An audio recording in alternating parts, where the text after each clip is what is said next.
Assalamualaikum warahmatullahi wabarakatuh. Selamat bertemu dengan saya, Dede Abdul Mujib, dalam pembelajaran biologi. Pada pertemuan kali ini, saya akan membahas tentang klasifikasi jamur.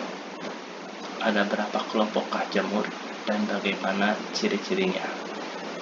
Yuk kita simak pembahasannya.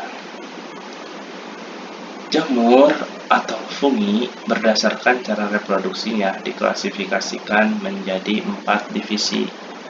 Yang pertama Zygomicota, yang kedua Ascomycota, yang ketiga Basidiomycota, dan yang keempat Deuteromycota. Kita lihat bagaimana perbandingan keempat divisi jamur ini. Perbedaan antara keempat divisi jamur ini terlihat dari spora seksualnya. Untuk Zygomicota memiliki spora seksual zygospora, sedangkan Ascomycota memiliki spora seksual ascospora. Lalu Basidiomycota memiliki spora seksual basidiospora. Sedangkan Deuteromycota merupakan divisi jamur yang belum diketahui spora seksualnya.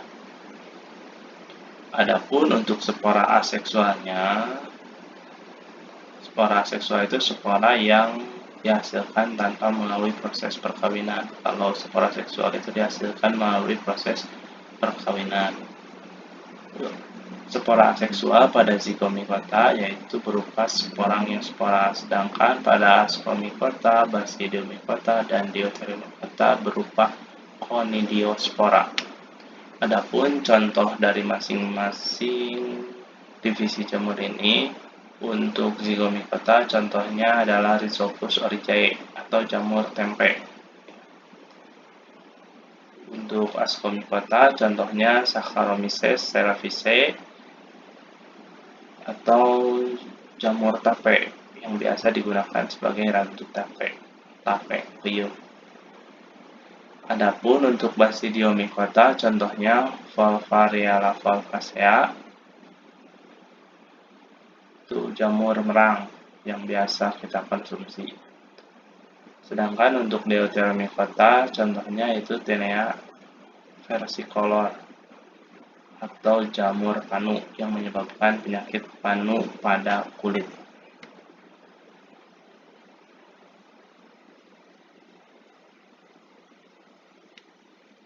Kita bisa lihat perbandingan dari spora seksual masing-masing divisi. Ini gambar dari zygospora. Ini yang kedua gambar dari ascospora. Ini nanti ascospora itu terletak di dalam ascus, berjajar ada 4 buah. Lalu ini Basidiospora itu nanti terletak pada basidium.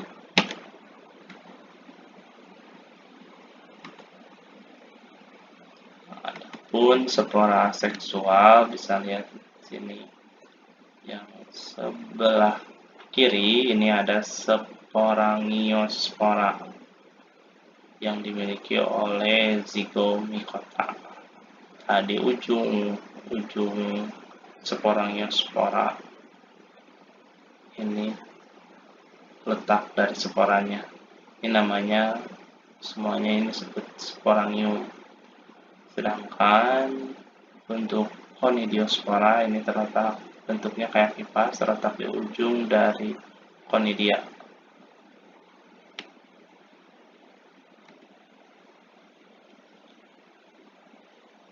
Divisi yang pertama dari jamur yaitu Zygomicota. Ciri-cirinya, Zygomicota itu tubuhnya multiseluler, walaupun kebanyakan itu mikroskopis. Kedua, hifanya tidak bersekat atau bersifat senositik. Ketiga, tidak memiliki tubuh buah. Yang keempat, hidup sebagai saprofit, parasit, atau simbiosis membentuk lihen atau mikoriza. Contohnya ada Mucormucedo, Plasmofora viticola, dan Rhizopus olsei. Ini Mucormucedo, ini Plasmofora viticola, dan ini Rhizopus olsei. Adapun proses reproduksi zigomikota itu mengalami dua jenis reproduksi, yaitu reproduksi seksual dan reproduksi aseksual. Untuk reproduksi seksualnya, pertama-tama itu akan terdapat dua hifa yang saling mendekat.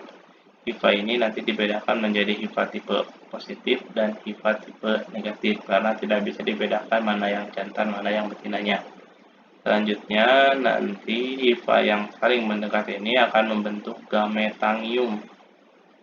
Selanjutnya, gametangium ini akan pecah, lalu terjadilah plasmogami, penyatuan plasma sel.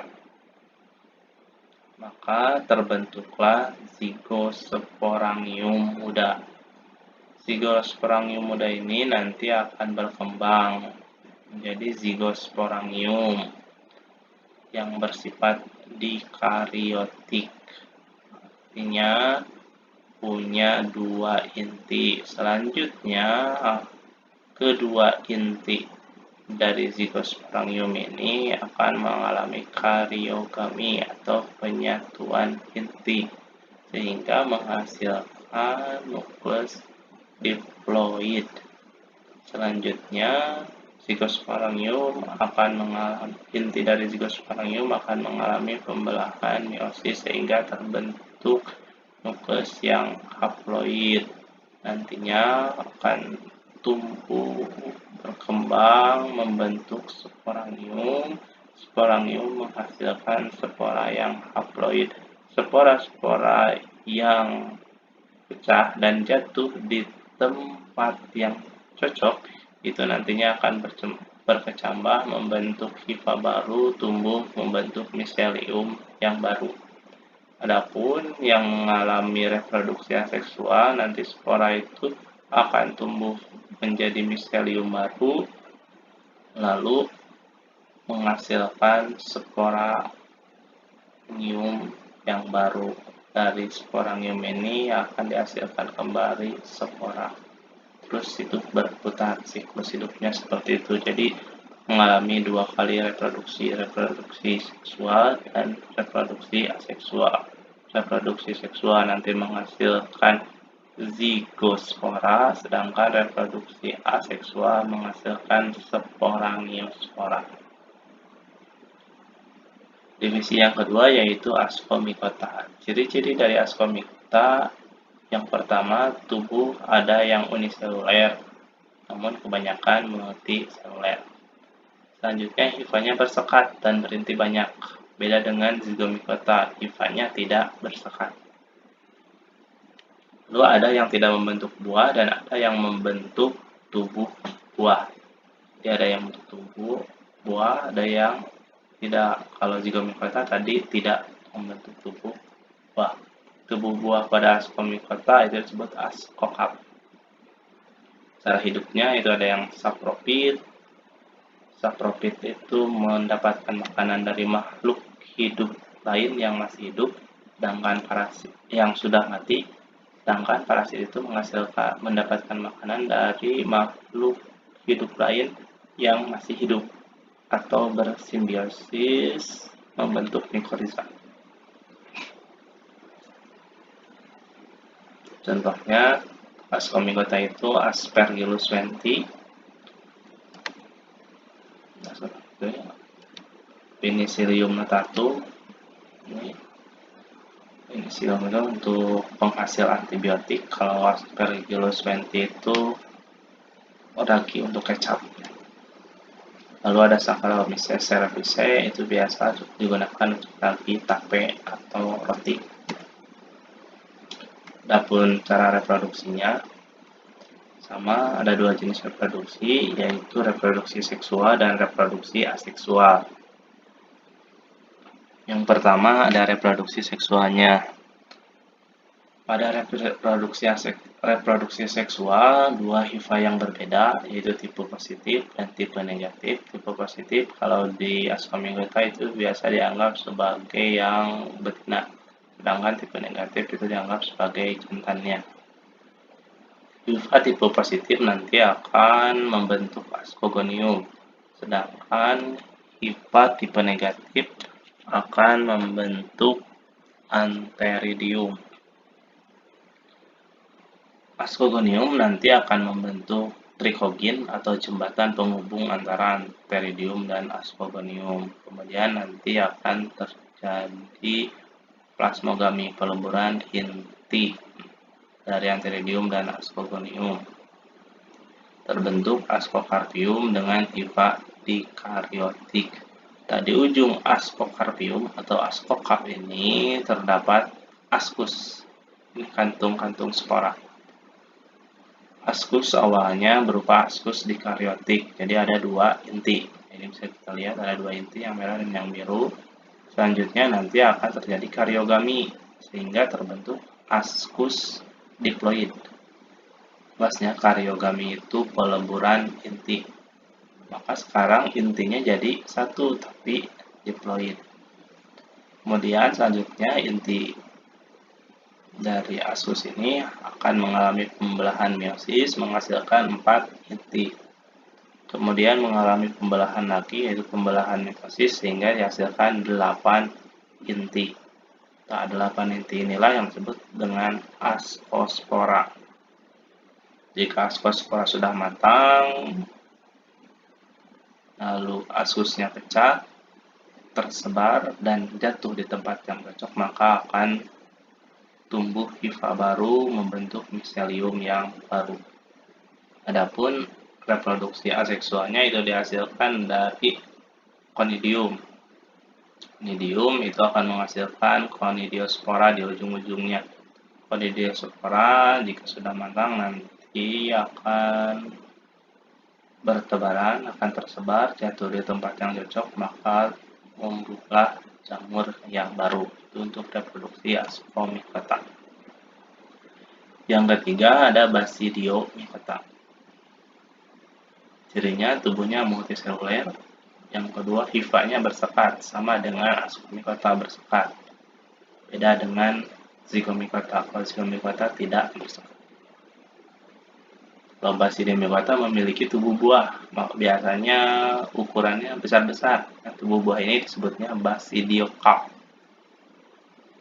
Hidupnya ada sebagai sapropit, jadi menghasilkan makanan dari makhluk yang sudah mati, atau parasit menghasilkan makanan dari makhluk yang masih hidup, atau bersimbiosis bekerja sama dengan makhluk hidup lain membentuk mycorrhiza. Contohnya ada Auricularia polytricha atau jamur kuping, lember, atau ada juga Pleurotus ostreatus atau jamur tiram. Ini biasa banyak dikonsumsi di kita.